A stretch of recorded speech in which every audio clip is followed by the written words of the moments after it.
We thank everyone for being with us today. And now we're going to do our opening treatment, which is to set our intention into mind.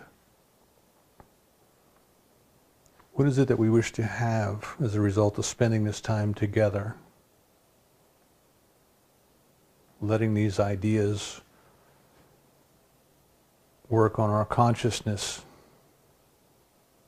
and awaken that which is particular to us, appropriate for us.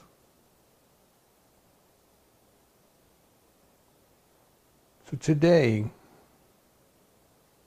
my wish is for guidance and action.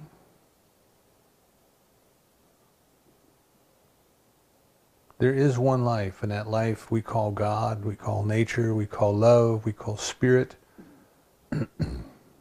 Perhaps the most accurate name is the ineffable one. That which is beyond the human ability to comprehend.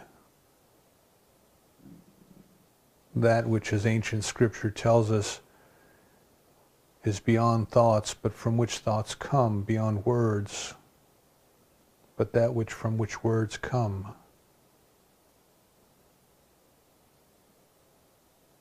That which is simply the I am,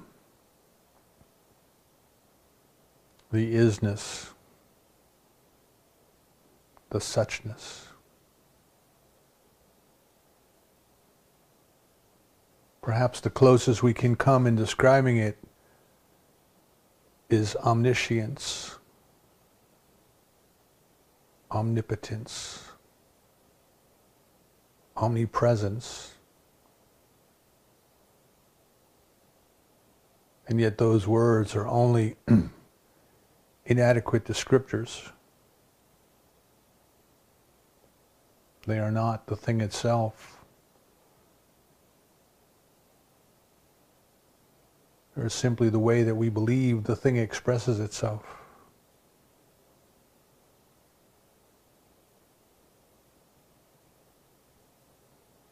We let ourselves go back then, back past ideas, back past words, back past feelings, to simply be at home with the beloved, to simply sit on the lap of the divine.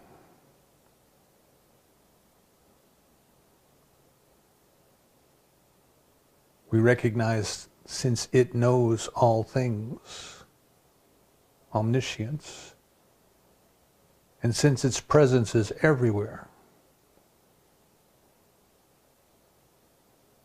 then right where we are, right where we appear to be,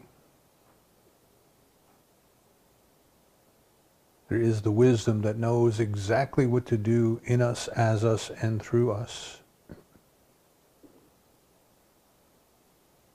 There is that desire within us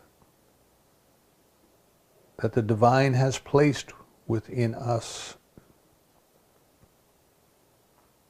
that is calling us to itself.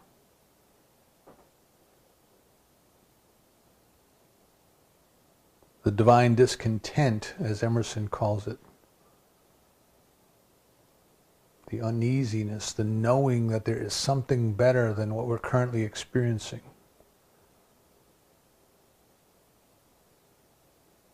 There is another reality other than the one that we perceive.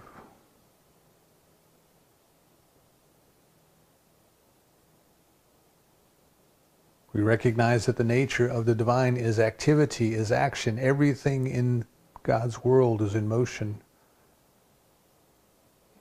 Even the rock, which appears to be still, is a flurry of activity. Protons, electrons, neutrons, subatomic particles, energy coming into being as matter, matter going back into energy. All taking place beyond our human ability to perceive. But nevertheless it does. The divine has created each and every one of us out of itself. Its guidance and its activity are with us right here and right now. So we accept today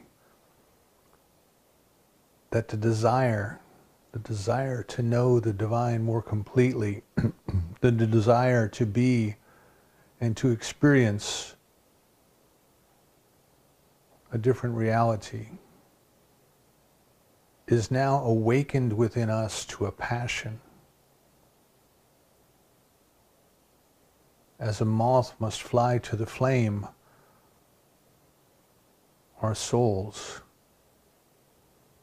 must take the path back to the divine.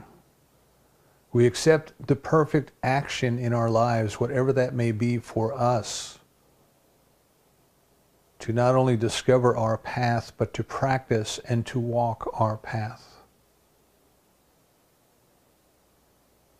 To not just know vicariously, but to do actively. We recognize that for this purpose we were born, that our awakening was always inevitable. And we accept the fact that we have now reached the point of conscious acceptance and conscious agreement and conscious dedication to walking our path. We listen to the still small voice within that guides us on our way, that tells us where to go and what to do and who to see. And we follow that guidance. We are grateful for the opportunity to know that there's a power in the universe that responds to us according to our beliefs. We are grateful to know that divine love has created us out of itself and has been waiting patiently for us to awaken to its presence. And we are grateful to listen and follow our guidance. We release this treatment to the perfect law, knowing so certain it is done that we say together, and so it is.